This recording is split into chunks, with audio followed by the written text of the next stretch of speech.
What up? Folks?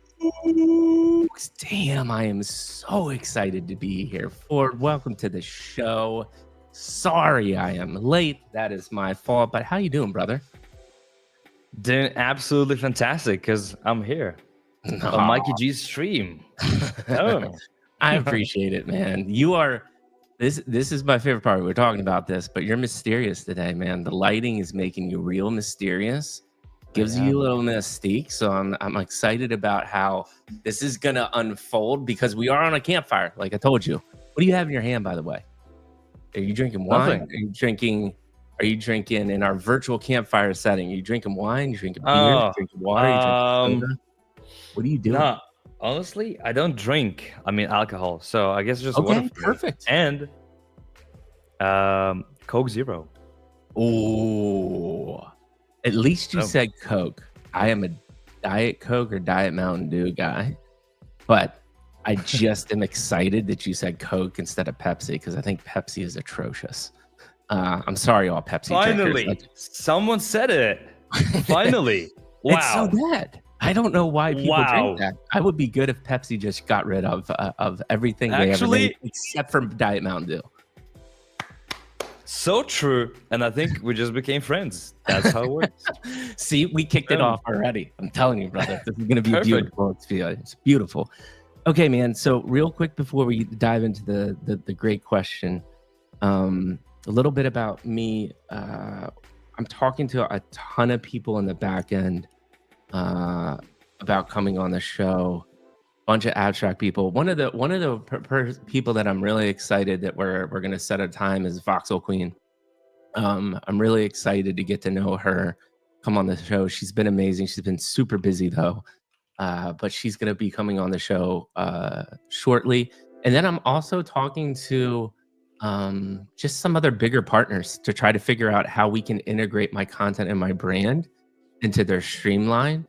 So hopefully in the not too distant future, I'm going to have some more bigger partners that will help out with the BD kind of side of things. And then we'll be able to help with exposure too, because I really do think as AI, which this is a whole conversation that I just get lost on every time, people do not realize how quickly AI is going to change the entire world.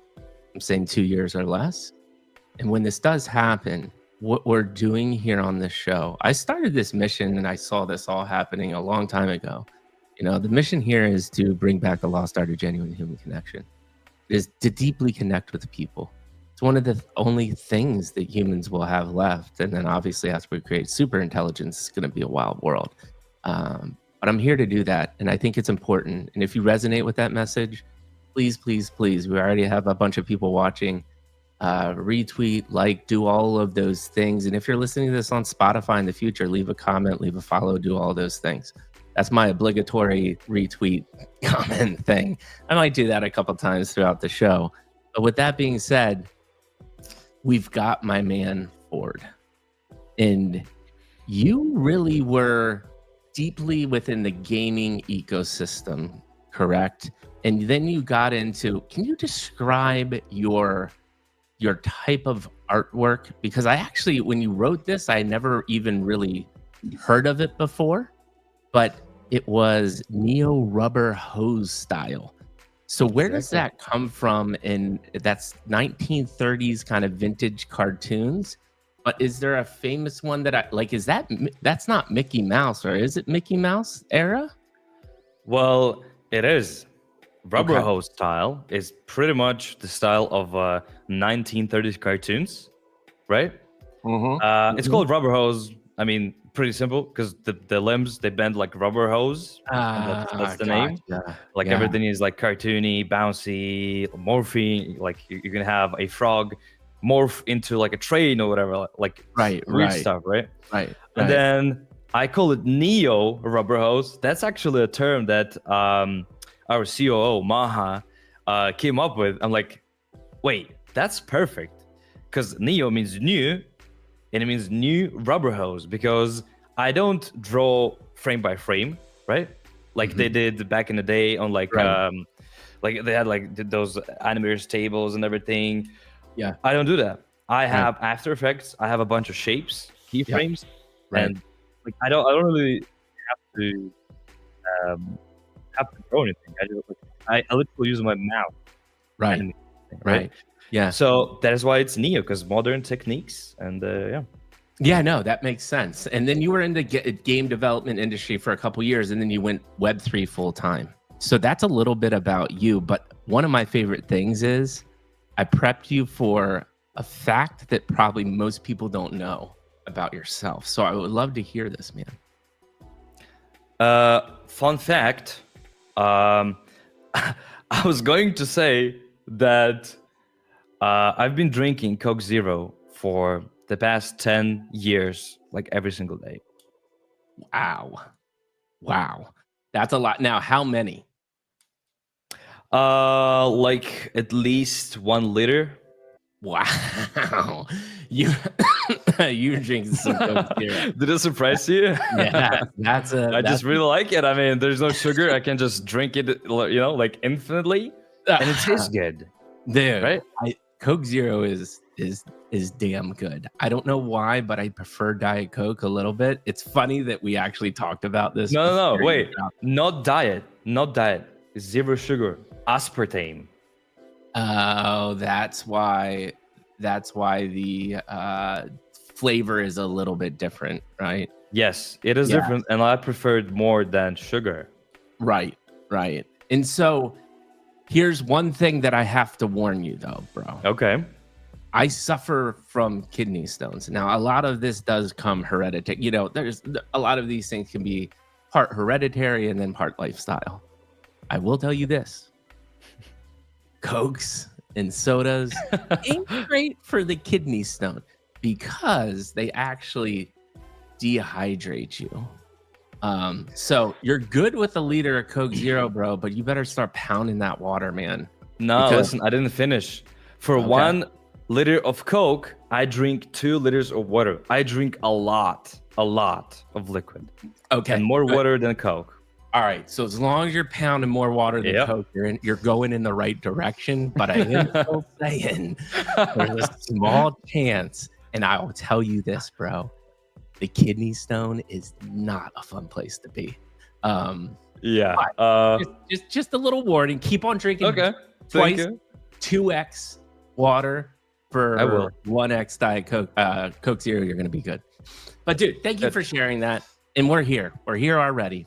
MikeyG Web3 famous question, which is, Ford, how did you get to the seat you're sitting in today, man? Please give me chapter 1, 2, and 3. To reiterate for the audience that has never heard this or will listen to this in the future, chapter 1 is your childhood. This is a massive question, by the way. Hey, tell me about your childhood. Here are some starter questions, though. Parents or parental figures, did they have some mantras like be kind, pay it forward, work hard, whatever that may be? Were you a tinkerer? Did you play sports? What did that look like? Creativity is always a really good topic to talk about. What did creativity look like to you? Any vivid memories? Then we'll transition to chapter 2. Chapter 2 is really your schooling, that game development couple years before you transitioned into Web3. But here, remember, I'm really interested in failures and insights, really learning lessons. Because one of the things that I didn't say to you, which will happen, is somebody will listen to this, man. And I promise you it's going to profoundly impact them. Because they're going to relate to you, Ford, as a human being. And it might give them the energy or the strength to become a game developer. Do something creative. They're on the edge, right? In this conversation, they're going to listen to it and they're going to just be able to be pushed over the edge. So these insights are critically important. And then in Web3, really quick on how you found Web3, and then we'll get into Frankie and everything that you're doing. But again, here, I'm really interested in the insights that you're not going to hear in your typical Twitter spaces, or this is really your chance to open up about your journey and the insights learned. So with that being said, we're here, man. Let's start in the childhood, chapter 1 era, anywhere you want to start. And I promise me, give me 2 sentences and we will rock and roll and have a blast. So have at it, brother. Thank you. I don't think I've told this story. I mean, I did like kind of shared it a little bit during some spaces, but I don't think a lot of people heard it, and especially our new people who don't know about me, our new holders, everyone. I grew up and I was born in a very, very small village. It was like 400 people back then, but today 400? Yeah, 400 people. I know it's small already because you called it a village, not even a town. Like, it is a village, literally. We had one school, and then that school had to shut down because we just didn't have enough children. So I had to take a bus to another village to go to school as a transfer. Wow. So yeah, I mean, pretty much, like, what do you do in a village like that? Like, there's nothing really to do. So when I got my first computer, I just kind of spent my whole time like sitting like just in front of my computer, just doing things. I don't know, experimenting, just clicking, primarily playing games. I was playing GTA San Andreas when I was like 6 years old, which shouldn't probably... That's an aggressive game for a 6-year-old. Yeah, that's probably wasn't a good choice of game, but it is what it is. That's just what happened. And also, like, my parents, they really kind of spoiled me. Yeah. Even though, like, we didn't really have a lot of money because, like, literally it's a village, and my parents were working on like a, I guess you can call it a farm, but like there are no money. It's like a government farm, right? So, but still, if I was like, if I asked for some kind of toy or anything, and especially if I asked for Legos, which are pretty expensive even nowadays, they just gave it to me, and I felt like I could just get anything I wanted. But then, my two sisters were born. They're twins. And like my grandparents' attention just switched to them, and I didn't get what I wanted anymore. Right. I think that was the point where I understood that, like, okay, I guess I'm gonna have to do everything on my own now. Nobody's gonna take care of me. I just gotta do the thing. Hey, it is what it is. So real quick, reflecting back on that, I'm sure at the time you were a little bit bitter. Obviously, you're going from Legos to getting whatever you want. But we're reflecting back on that. Do you have any thoughts on? Do you think that started kind of a gritty resilience path from this moment in time? Because you did kind of create this mindset of you had to take it on your own. Do you think that impacted you anyway? If not, that's totally fine. But that's an interesting point to me. Honestly, I have no idea, but most likely yes. Because I think if I didn't have sisters, then like I would have gotten the whole, like, every single like piece of attention for myself, and that would probably would have spoiled me a lot. And now it's just I think most likely. Here's the other question too, though. What, like, was there a ton of nature around where your village is? Because I was interested in there was nothing to do, and there's kids that will like take that as like a chance for an imaginary and roam, but you actually ended up doing the opposite, which was staying at home and computer. Was it because you were just so fascinated by technology, or is there anything else there as to why you decided to like go down this tech route? That's a very interesting question. I mean, we had nature, obviously it's a village, but the thing is, I'm allergic to all the plants that grow there, so it was kind of difficult for me to just play around. But I did fight with my friends, like just with sticks, and imagine that those were swords or whatever. But primarily, I enjoyed computer more than real life, pretty much, because like I could play GTA San Andreas. You could do anything in that game. What the hell? So I mean, the choice is kind of obvious. It was an open world too. And take me through that video game thing too, like reflecting back, like You know, there's so many impactful things that video games can do to you, and it comes in so many different fashions. Like me thinking about when I first saw my video game, it was more, when I look back, actually a bonding and friend experience for me, right? Like when I think about video games, I think about the group of buddies sitting around in the basement and us together being excited about conquering a goal. What was that for you in video games as you just like started to get really attracted? Because obviously it's a huge part of your life, right? So now we're talking about the beginning of that, like reflecting back. What was it about the video games that just jazzed you up? I think it was just like I could relate, I guess, and I can imagine myself in these words. I mean, obviously not like driving over people in GTA, but you know what I mean. You know what I mean? Yeah, I get it. Like it just feels like I am interacting with a movie, and it's not that boring as like just a huge field outside of my window, because we don't really have like mountains or whatever. It's just field filled with grass and a few trees, and that's pretty much it. Like that's the whole nature. Right. So yeah, video games, they're just a lot more infinite worlds.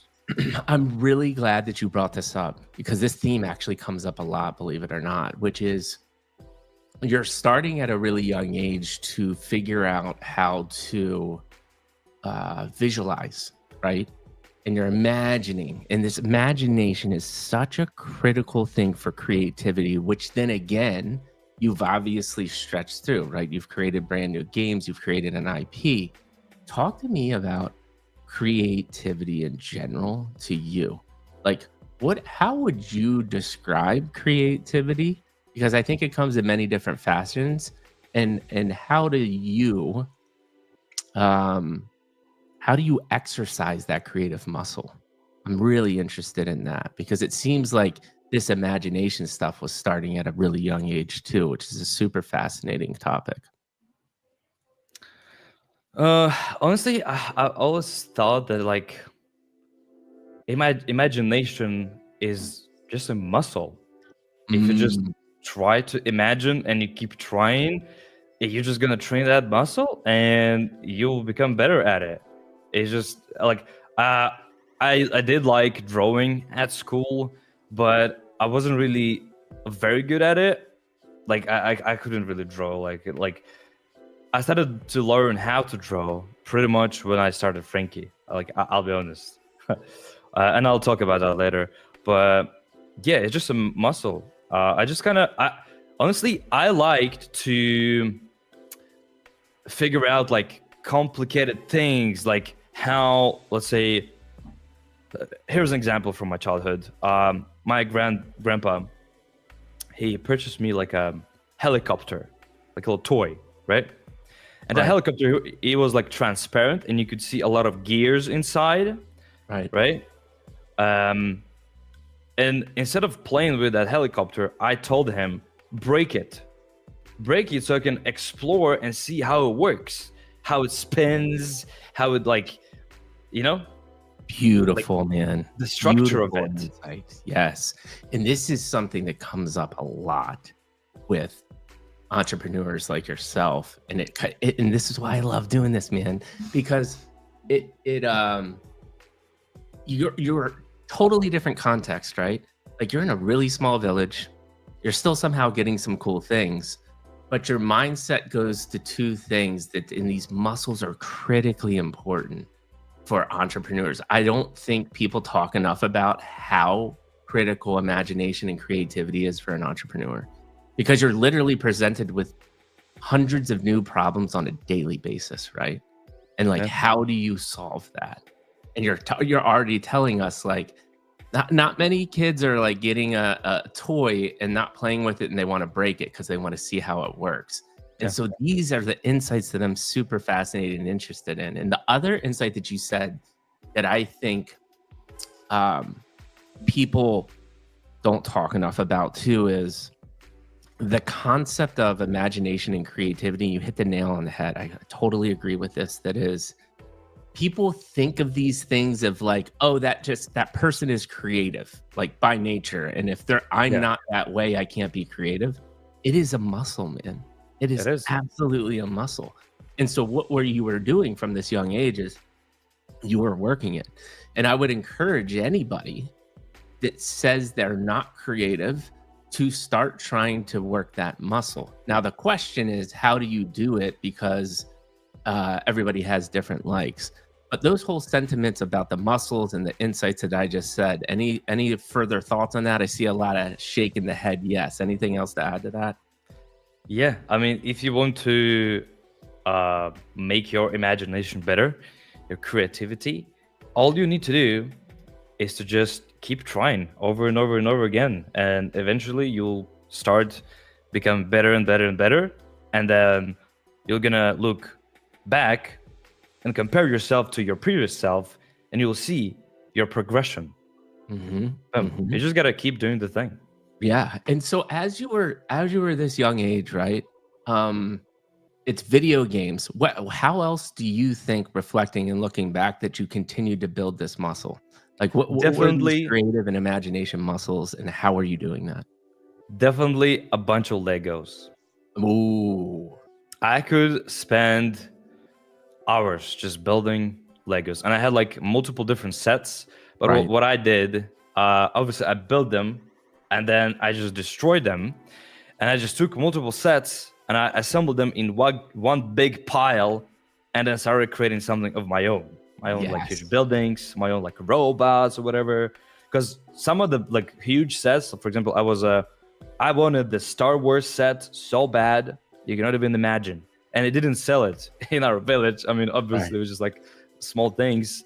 So I just decided to create my own. And I just kind of like painted the thing. I tried like, okay, if I cannot get it, I'll just make it.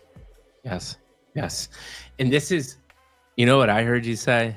And this is a really important message too, is you ended up not following the directions and the rules.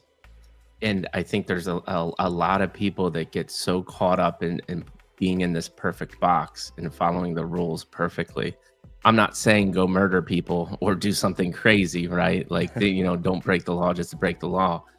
But the creativity part came from when you got to that, when you dumped them all in a big pile and you said, I'm going to continue to use my imagination to create something new.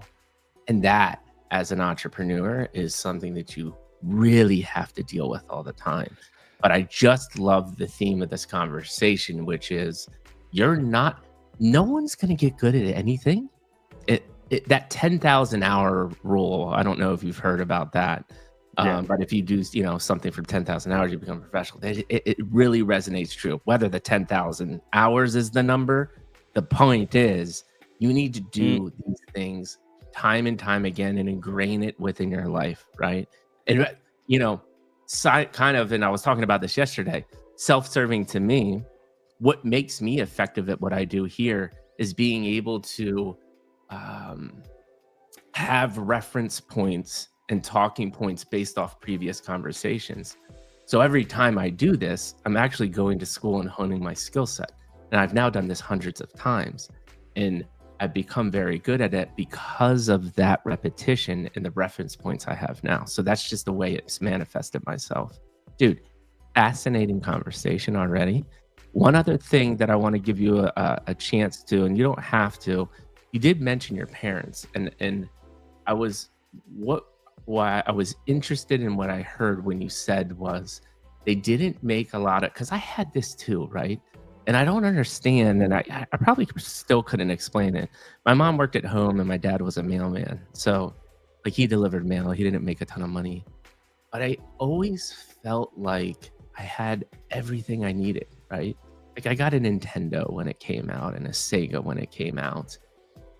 I think this day and age, it's so morphed into this materialistic thing. Do you have any thoughts reflecting on that, of saying like, knowing that you didn't have a ton of money, but you then also felt like you were taken care of and you had everything you want? Where does that come from? Why does that happen? It's kind of a deep question. I think I have an answer for myself, but I'd love to hear any of your thoughts before I tell you mine. Wait. Before I answer this, I wanted to circle back on the 10,000 hours thing. I don't agree. Oh, give it to me. Because I actually experienced that on myself. Okay, maybe not 10,000 hours, but yes, you do have to keep training your muscles, whatever the muscle is. But you need to do it in a correct way. You need to step outside of your comfort zone, right? So imagine training like a 5 kilogram dumbbell for 10 years. You're probably not going to progress, right? Imagine drawing just one thing for 10,000 hours. Same thing over and over again. You're not going to upgrade your drawing skill. I mean, no. That actually, I experienced that on myself because I've been drawing Frankie a lot. And sometimes I'm like, okay, it's getting pretty stale. So let me just draw something else, something that I like never really drawn before, just so I can like train. Let me just, I don't know, try some 3D things just to keep my brain working, like experiencing something new, learning. So yeah, 10,000, I think it needs a little note, like 10,000 like quality hours, not just repetition. Dude, I'm glad you actually brought this up. Yeah. Because you're absolutely right. So when I was talking about 10,000 hours, I was really talking about like mastery in the sense of being good at whatever X is, right? So for you to like master drawing Frankie, it is doing that. Now you have taken it in a kind of yes and is that to be a master at, I would say, animation in general, you need to make sure that you're being creative. I'll also layer on something to this, and I would love your feedback on this. I also think to be like top tier and the best, there is something about people having an innate ability to be better at X, whatever that may be, right? I think my innate ability is to do what we're doing right now. So to be top tier, you need to figure out and have the self-reflection of what that innate ability is too, and then do the 10,000 hours and be experimental and be kind of a little outside the box, like you said. I think it's a combination of all of these things. What are your thoughts about the innate ability part? Honestly, that word is just too complicated for me. But... Okay, so innate ability means in the sense like you were born with, and it's like part of your being that you're just better at X. So for instance, Tiger Woods. Tiger Woods worked harder than anybody else training on hitting a golf ball, but he was just born with a natural golf swing. So like he came out of the womb already good at golf. It was just part of who he is. I think that exists in people. I think every person has an innate ability to be just naturally good at something. Does that make sense? I'll also disagree. I mean, you do like you get born, yes, and you get some kind of like traits from your parents. So maybe I don't know, you like monotonous work, right? Like repetition, whatever. Maybe you like, I don't know, experience something new over and over again. Like you do have some traits, but they don't instantly make you good at something, right? I have a friend, and he was never a creative, he was never interested in creativity or whatever. He's like a taxi driver, pretty much, right? Never did anything like his education. Also, he ain't got one. So, but I taught him Blender, so now he knows 3D.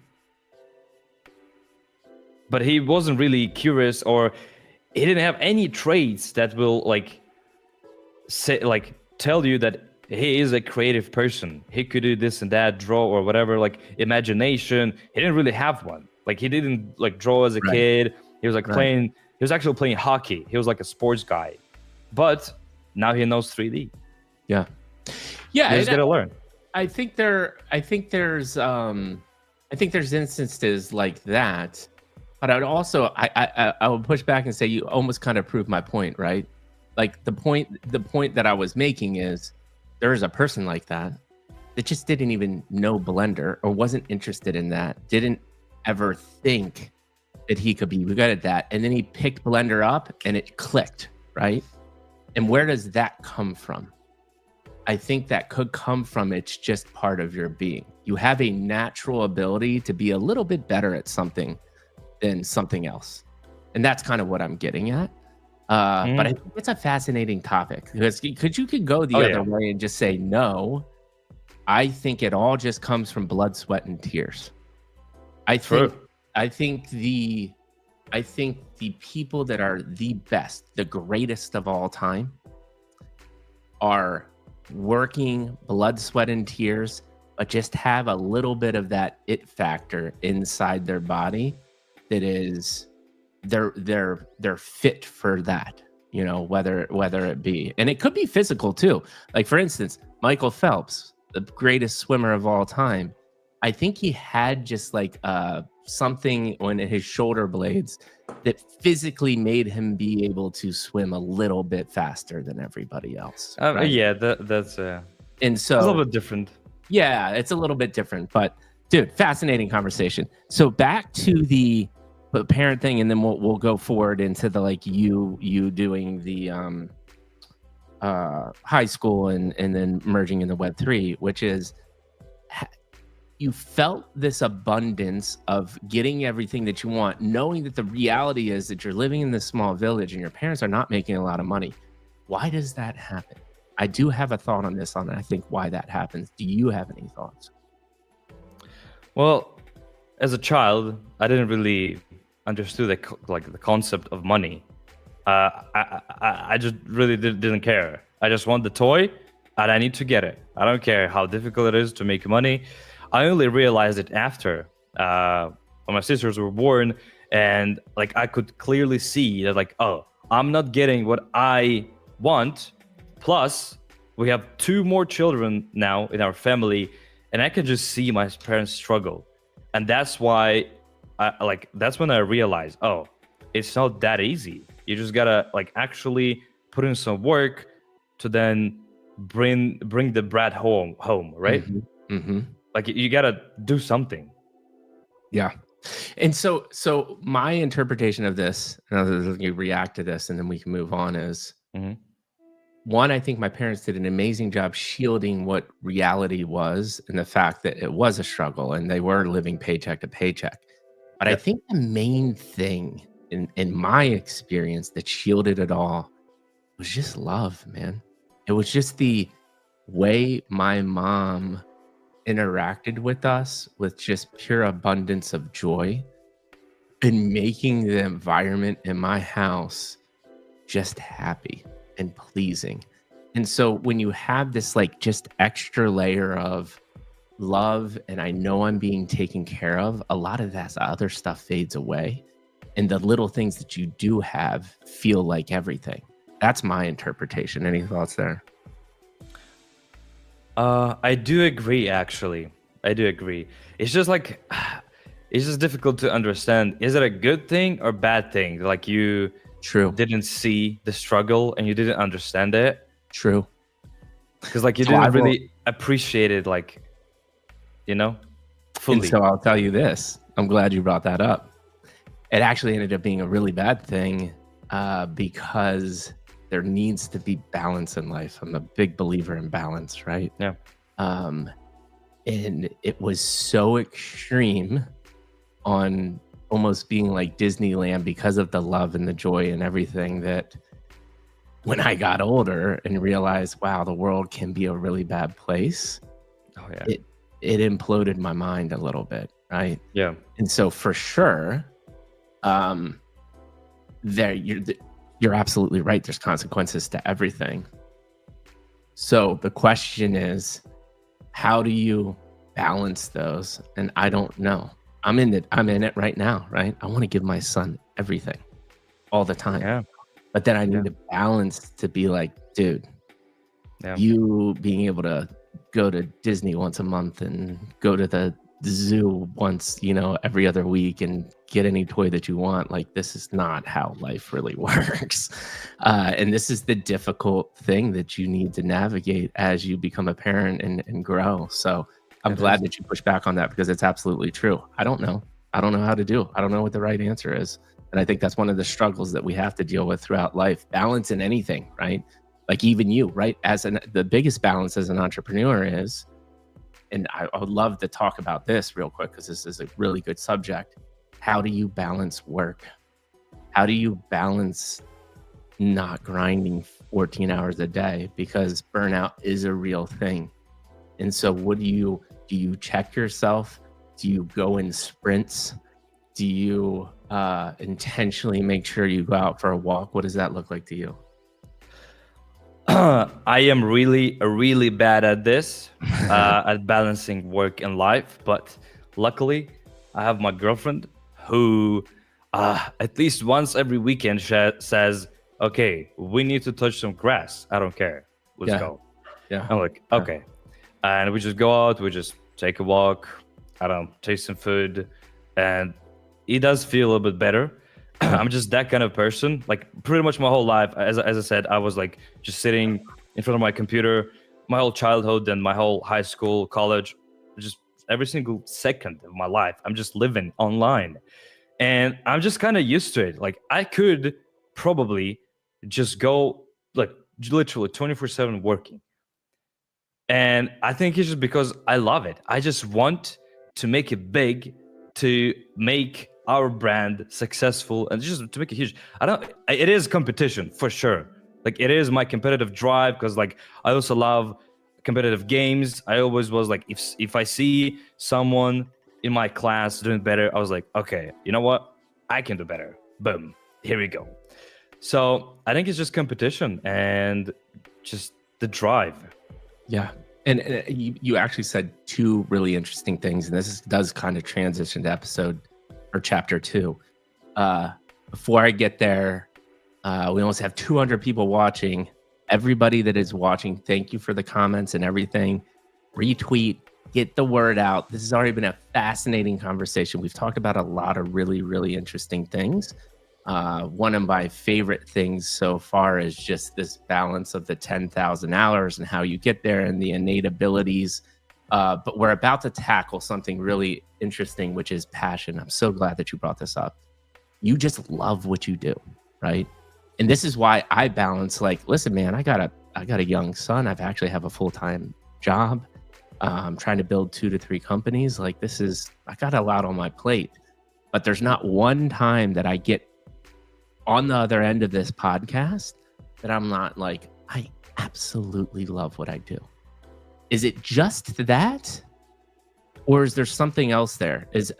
Because my question is, there's always this debate about passion versus making money or reaching this end goal. What is it for you that you think is the most important that allows you to do the grind that you do? Easy answer. Very simple. When I was in high school, right? At that point, I understood that I don't want to live in that village forever with my parents and work on the same farm, shoveling shit. So I started to search for ways how to make money online. And I think the reason I'm here now, and the reason why I love what we're doing, is because I tried like trillion different things. I tried pretty much any job you can imagine online, right? I was working as a video editor. I was working as like an SMM marketing. I was working as a like copywriter, like writing text or whatever. Like, I mean, obviously it was like all like student jobs or whatever. It wasn't like a real big thing, but I was just trying web design, coding, everything you can imagine. I tried it all, and I just didn't feel it. But then when I started to learn animation, because I had a client who asked for it when I was editing videos for YouTube, I'm like, it's kind of scary because it's something new, but let's try it out. because we have to, because we need money. Boom. And then I'm like, okay, this is it.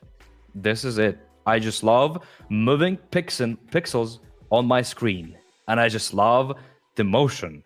Like when something is static, and then I just do something, and it moves, it becomes a character with its own personality. I just feel I love myself. I'll be honest. And yeah, that's when I decided to pursue this thing further and further, and ended up working in a game dev as an animator. And we created a bunch of games, and I created animations for all of them. So, dude, and you've said it too, and I actually think it's easy as well too, is what you said that resonated with me is you've tried a trillion things.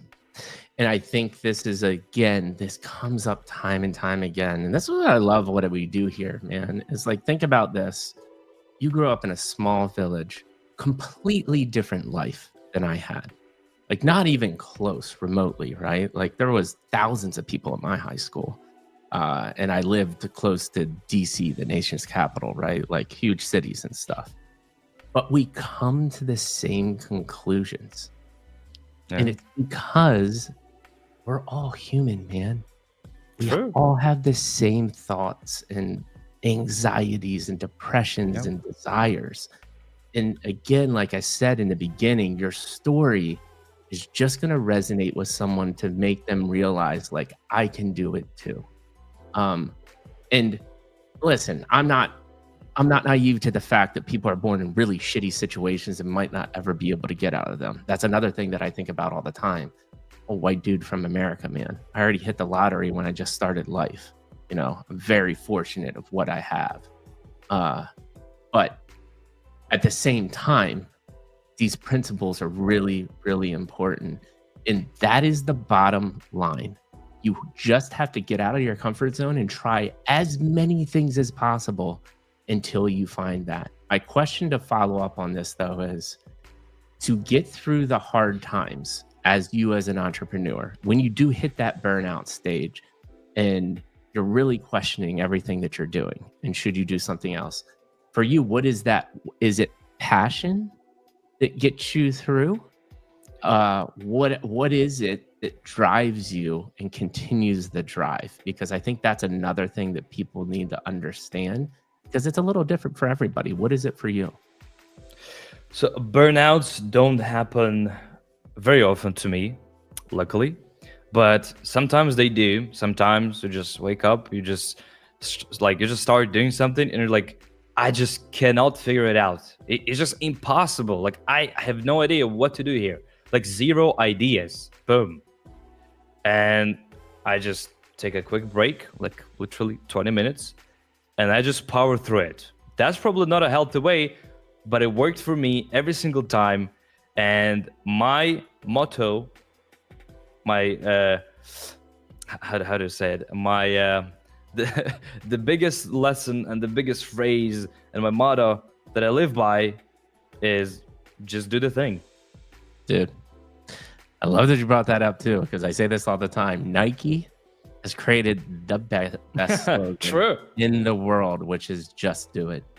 I don't think we can conclude this part of the conversation in a more poignant way, which is just do it. It's that simple. Just do it. Yeah. So as we're evolving into the kind of the high school and you're starting to get into your professional career, let's start unpacking that. Tell me a little bit about your journey, and then I'll kind of interject and look at maybe some insights that might make sense to me. Yeah, so I was in high school, and again, you said your school had thousands of people. My school had like maybe 100. My classroom was like 9 people, including me. Wow. So yeah, and then actually 3 of them left, so it was 6 by the end of it. And I just looked like I watched all of my classmates, my like people the same age as I was, and I see that they are literally just destroying their lives. Ooh. Drinking. Some even sniffed glue, which is and I said, okay, I don't want to end up like they did. What the hell? So I decided to get the hell out of here. And again, I just experimented. I tried a lot of different things. And again, I tried a bunch of things. And eventually I landed my first gig, my video editor gig. And the best part, I literally had zero knowledge how to edit videos. Boom. But I got the gig still. It was it wasn't a lot of money, but someone accepted me, and I just had to learn. It was Vegas Pro, the editing software. Eventually I switched to Premiere Pro, but it was Vegas Pro, my first editing software, and I had to learn it from scratch from YouTube videos. And also you gotta keep think about it. The internet in my village was so bad that I had to wait until the video buffers until I can watch that tutorial. And then when I get the video done, when I finish it, and it's time to send it to my client, I had to ask my father to drive me to the nearest city so I can upload that video using my mobile phone. Because mobile phone in the city was faster than our land internet, like the Ethernet. And that's pretty much how I spent my whole high school, just doing gigs like that, improving, switching to a better software, learning new skills.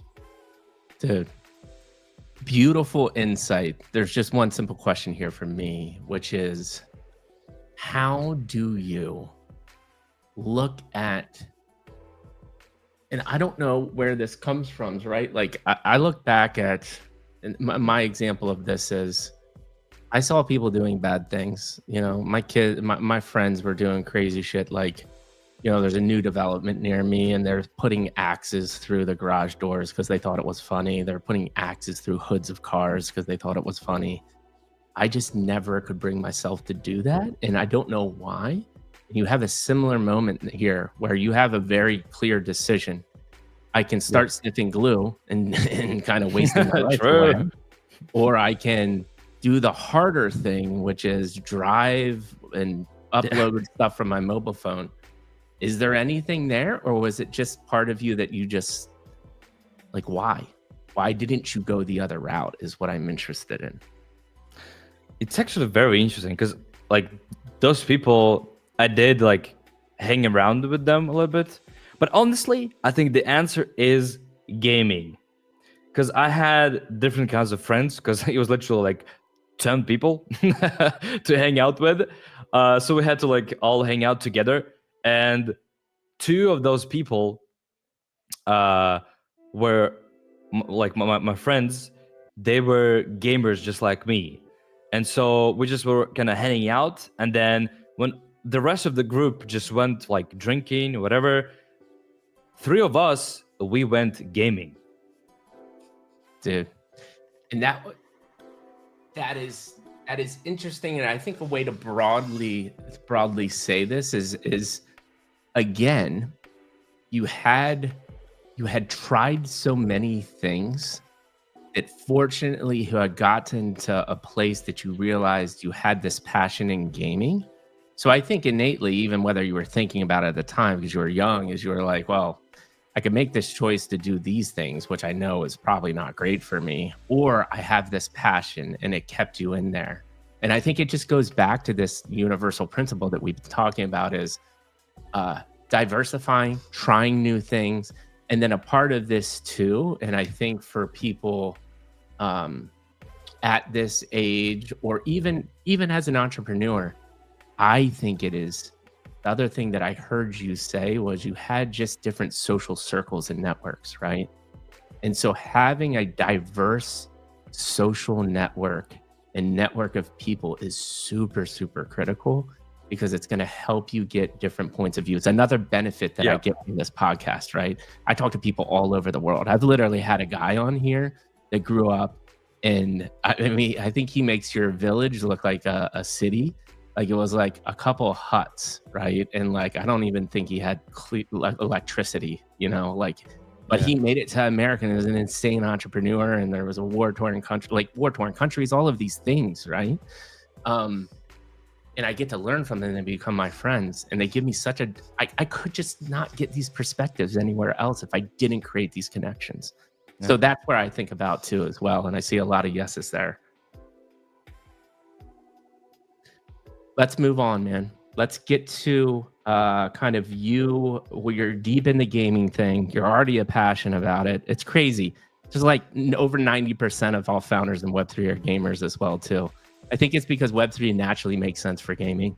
Like everyone wants to crack that code, right? They don't want to give EA or Activision $3 billion on these skins. It's like, why can't I get a piece of that pie, right? What's funny? There are a lot of people who came like from like they like gaming or whatever, but in reality, because we're building a game, multiple games actually. In reality, there are not a lot of gamers in Web3. All people here, pretty much, they just want like something quick, that dopamine rush. Yes, not a real game. Yeah, there are a lot of it's still very financially driven, right? Yeah, like that is the number one. I mean, it makes sense. Yeah, it makes sense. Yeah. It's a finance world. Get it? Yeah. I would push back and say there's probably more gamers than you think. I think the thing that has not been cracked yet is there's just not an abundance of Web3 games that people want to play. I think that's what I'm saying. It's a weird thing. It's the same with VR gaming.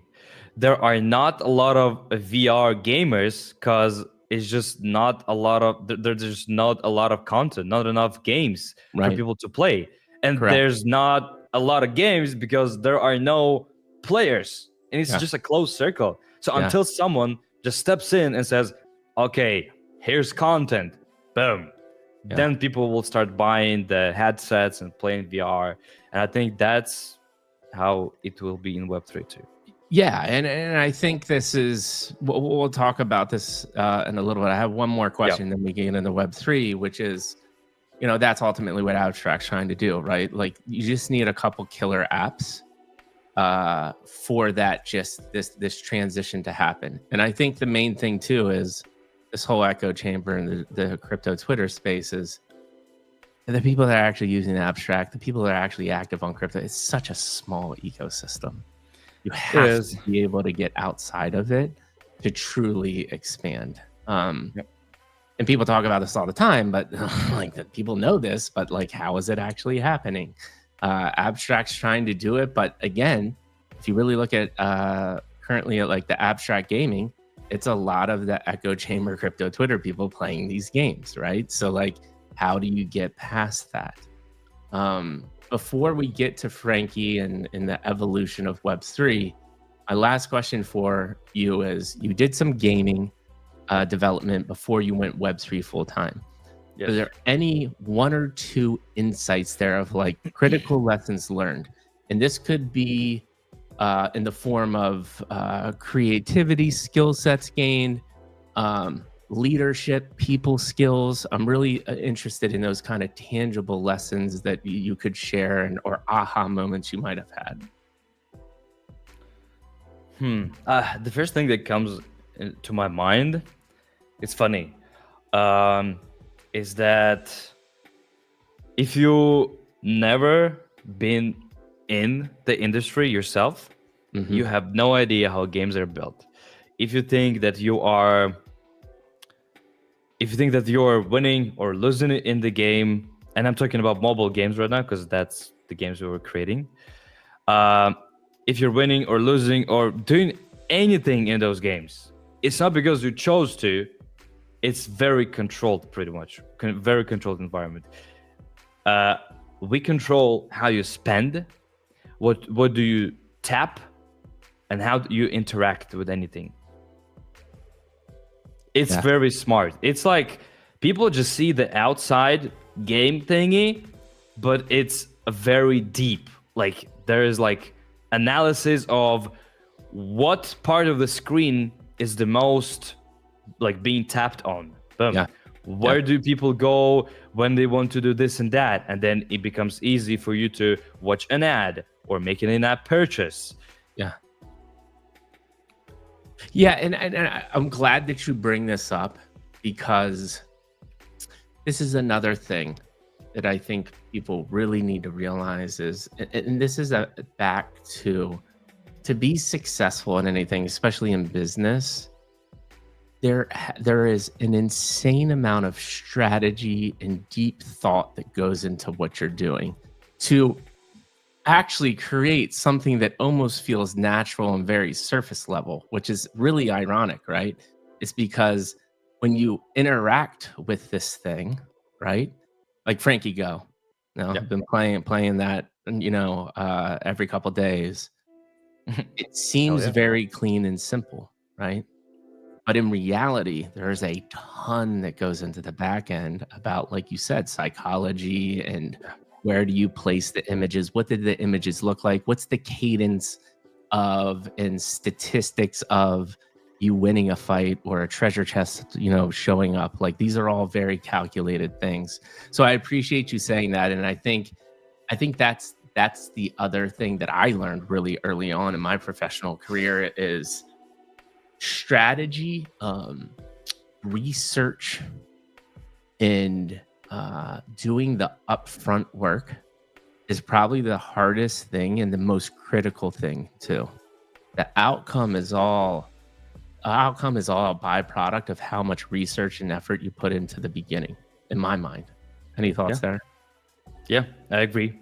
It's because planning and like structuring, balancing, if we're talking about gaming, making sure like you understand what your players like you understanding your target audience and what they're going to be interacting with the most and what you want them to interact with, like what's the biggest part you want your players to be interacting with.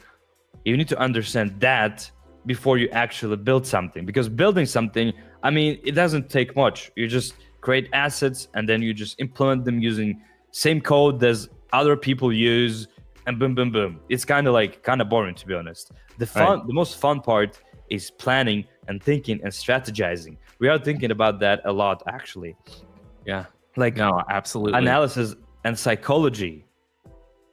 Yes, absolutely. And then I think the fun part about that too is iterating on that, right? Once you get that feedback and that data, what do you do next? Is a really, really fun equation. Let's jump into Frankie. We've got about 10 more minutes. By the way, man, bomb upon bomb. I mean, we talked about a lot of amazing things throughout here, and I hope I delivered on what I was talking about earlier, that we really unpacked who you are as a human being. And I think it just makes what you're making now and what the future is. And I hope you come back to this to realize that what you're doing is because you're passionate about it, right? It means something to you. It's something you want to do the rest of your life. And you got there through insane trials and experimentation, and creativity it fuels you, and imagination fuels you. And we've gotten all of this to get to the point of talking about my man, Frankie the Frog. So let's go there, man. Let's talk about anything on your Web3 journey before you started building that you want to share, or do you just want to get straight into Frankie the Frog? I think, I mean, it was, you know what? Yeah, a great insight, actually. The most productive period of my life was actually when I was my morale was the lowest. I was in college. I didn't have any money, literally. And I had to work on a very shitty laptop with a very poor internet connection. And I had to make those videos that take a lot of time. I didn't sleep. I drank a lot of energy drinks. I was literally killing myself. But that was the most productive time of my life, because I was ready to just sit down and do anything you throw at me. Anything. I was ready to complete every single task. Where do you think that came from? I don't know. I guess I just didn't want to stay in the same village with those people who sniff glue. I wanted to get out. Bro. I just wanted to get out, like a bird from a cage. Yeah, there it is. And I think there's something about being said too with your back up against the wall. You know, there is that, and goes back to that original thing: is if you have everything and you're comfy, that could stay forever. But you were in this situation; you made it your mission to change, right? To change something, and you did it through. And here's the other side that we always talked about too, though. At some point, it's got to stop, right? You almost killed yourself. You can't not sleep and drink energy drinks 24/7. That has to end at some point. So that got you to like, okay, finding out, Frankie, talk to me about this. I'm very interested in this. Why Frankie the Frog, right? We're talking about this imagination and creativity. When did it click for you that like, this is the IP, this is the cool image? How did you get there? Very simple, actually. So while I was working in the game dev studio on my day job, I always watched Twitch.tv, the streamers, right? And the most popular emote on Twitch is Pepe the Frog. Yeah. And I don't know why, but even before that, I always liked frogs. I don't know. They're just so cute. Yeah. Yeah. And it's just like my spirit animal. I don't know why. It's just like frog. Boom. And if I see a frog, I just want to take care of it. I just don't want it to get hurt. I just like them. I like lizards too. They're just nice. There's something about them. Like they feel alien, like outside of our planet. Like they have weird eyes and they're like shoot tongues. What the hell? I don't know. It's just so cool. I love frogs. And it was just first thing that came into my mind, like frog. Yeah. Okay. No, I love that. That's awesome because spirit animals is one of the things I think about often. I actually like orcas just because I don't know. They just look cool to me. I know they're a little deadly, but at the same time, they're like one of the smartest things on Earth too. Sure. I always just thought orcas were cool. That's me personally. Talk to me about, okay, so you find Frankie the Frog. You're like, this is it. This is very interesting to me. Evolution of building the NFT, building the game into where you are now in abstract. Take me through that. Any insights or things you want to share? So before I came into Web3, I was working in the game dev studio, and then one of my coworkers is like, yo, there's a thing called NFTs. And it was around the same time when Beeple sold his huge thing for like 70 million. It was 4 years ago, actually. Can you imagine? Isn't that crazy? That's 100 years in Web3, by the way. True, it is. Literally, lifetime. So I'm like, I don't know. Like, it sounds like a scam. What the hell? But then I'm like, you know what? Let me just look into it. I mean, I'm ready to listen to every opinion possible. Let's see what it is. Maybe it is cool. And I just, first thing that clicked in my head when I like actually started learning about NFTs, I'm like, yo, that's CSGO skins. The hell? I love CSGO skins. As NFTs, I can actually like own my stuff, and I can then do whatever I want with this. I can sell it for literally like I can like exchange it for USDC. I cannot do that on Steam. Steam owns my skins. Steam owns my money if I give it to them. What? So I was like, it's perfect for gaming. Boom. All right, there's something for sure. I joined a few communities, flipped a few NFTs, and then I'm decided to create something of my own, because I was always someone behind the scenes, an animator, just a simple, ordinary animator. I was animating art that other people did. I like never created something of my own, and I decided that okay, it's time to level up, to draw, like learn how to draw and everything. And I started minting my NFTs, my animations on Tezos. That's my motherland in Web3. Tezos. Tezos, yes, an object. You can still obviously find all of my old stuff. My first ever minted NFT was a weed frog. A frog that you're gonna have to send me the link. I want to see this stuff. Okay, it's literally a frog that morphs into a weed leaf. And you can see like the style is very wonky. It looks weird. Like I improved a lot since then, which is nice to see. Just like it's just cool to compare to yourself. Like, oh, what the hell, I improved a lot. And then eventually, Coffee Break contacted me, and he was one of my collectors on Tezos. He's like, man, love your art. We should do something even bigger. Like, stop just creating these like edition pieces and selling them for like $1 each. Like, you deserve more. I'm like, all right, let's talk. And obviously, I didn't just say yes. We played a few games of Call of Duty and Apex Legends, and that guy absolutely sucks at Apex. But it is what it is. I decided to choose him as my co-founder, and we created Frankie the Frog. Frankie's Dinner. That's awesome, man. And so take me through, I know you have a hard stop in like 8 minutes, and I wish we could talk we're going to have to talk again, man. This has been amazing. We'll have many, many more talks. And I would love to actually just get on Abstract with you and talk about more of the game aspect and what you're thinking about. I think there's lots of opportunity there. Let's talk about kind of fast forwarding to why Abstract. You've recently launched Frankie Go. Why did you do it? What excites you about the opportunity in the ecosystem, and why Frankie the Go was the next iteration from the beginning of Frankie the Frog? Yeah. So why Abstract? I always said it, and it is pretty simple because our goal was always to like onboard Web2 people to Web3. I mean, we don't really care. We just want players. But as I said, we don't really have players here. So where do we get them? From Web2. Boom. And Abstract is building something that is perfect for that. Not in terms of like, oh, having AGW and you can connect it easily just using your Gmail or whatever. No, because that thing already existed even before Abstract. It's not new, but the thing that they have, like in terms of like the whole portal. So when a new user, let's say they download Frankie's Adventures, which is available on iOS and Android. I started advertisement mode, but yeah, Frankie's Adventures.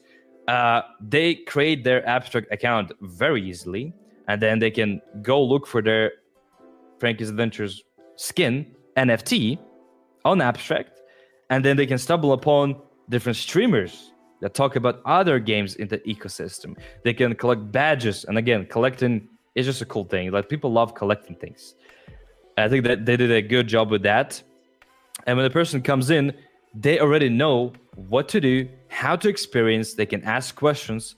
Like, they can come to any stream, ask any question, and they'll get onboarded. They won't have to look for information, because when I joined the space, I had to figure out the MetaMask, the keys, not your NFTs. Like, it was very, very complicated. Now it's way easier.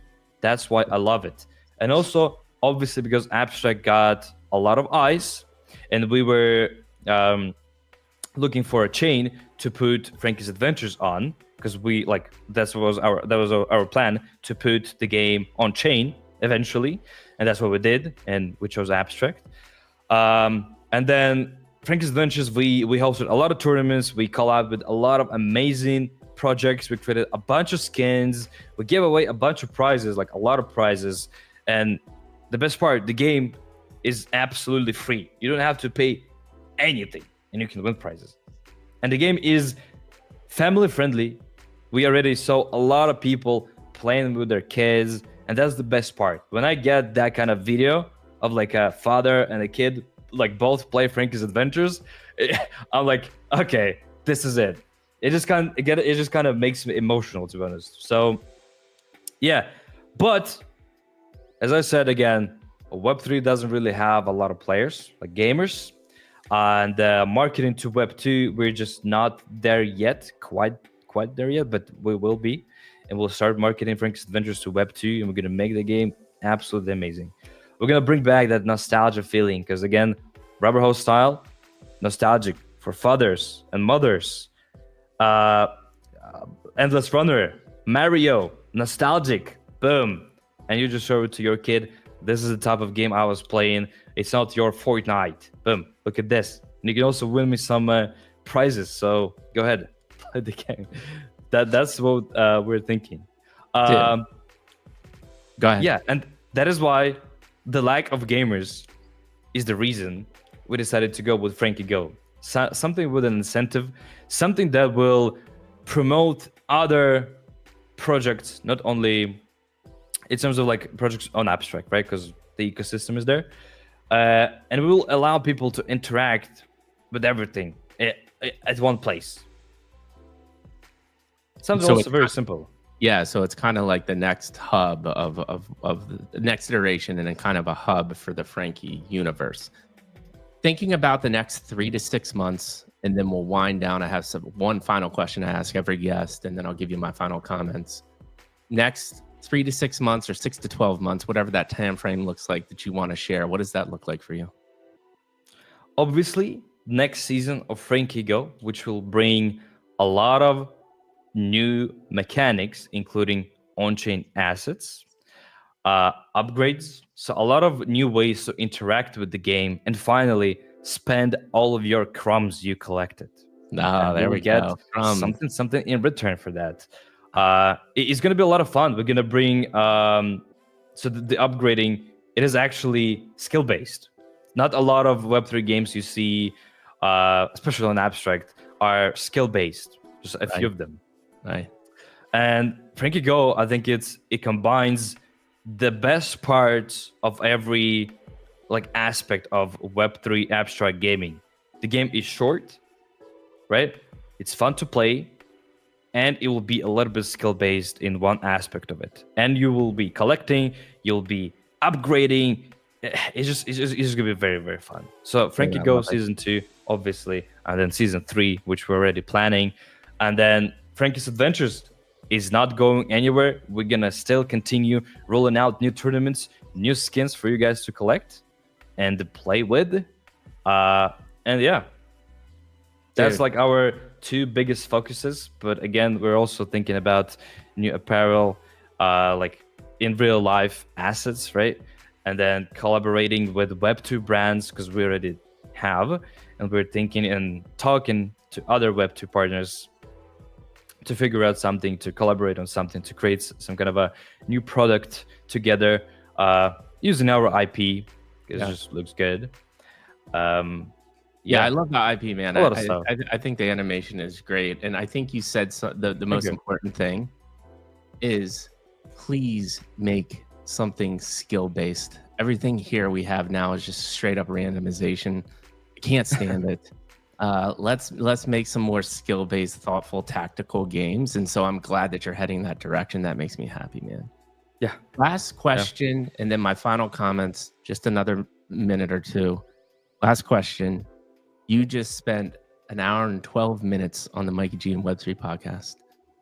Compared to the other things you've done in Web3, what's your thoughts on how you thought today went? I enjoyed it very, very much. I get to share my personal journey, which I don't really get to do often. I think, and like especially in Web3, people don't really see people behind those brands and everything. Like they just want everything to be done fast and fast. Like you announce something, it has to be done today on my desk by the end of the day. But that's just not how it works. We're all humans. We're trying to do our best, and our team is absolutely killing it. Like if you could see all the spreadsheets we have for the next season, wow, like it's kind of crazy. All the art I created also, like it is crazy. We are really, really passionate. That's awesome. So I'm really glad, and thank you for the opportunity to share my story. Maybe people will connect with me more, and if anyone has any questions, or I don't know if you guys want to start learning animation, I always say if you want an advice or a little tip or something, if you're learning After Effects or any other software, and if you're struggling somehow, just DM me. My DMs are literally open, and you can open a ticket on our Discord server if you're a Discord user, or DM me on X. I'll be there. I already helped a bunch of people who are just beginners to begin and to continue. Yeah.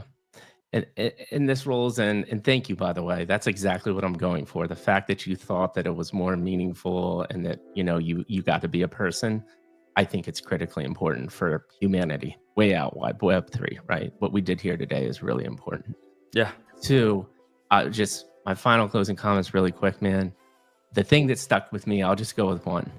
This constant experimentation and creativity and the imagination muscle, and you making the decision to not go the bad route because you had a passion, but you got to that passion by constant creativity, exploration, and trying.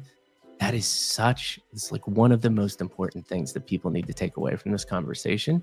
You actually have, no doubt in my mind, impacted a life today, and you will continue to as people listen to this podcast in the future. So thank you for being you, man. Thank you for being so open. Thank you for giving me your time. It was absolutely a pleasure. I know you have to go, but let's have a follow-up conversation via Discord. I want to figure out how we can continue to partner together. I can help you out, and I'll give you the next of how the content stuff is going to roll out. But just so much love, man. Ford, an absolute pleasure. Thank you all for watching. Please retweet, comment, do all the things. People need to hear this conversation. We love you all. MikeyG and Ford are out. I can't find my mouse cursor.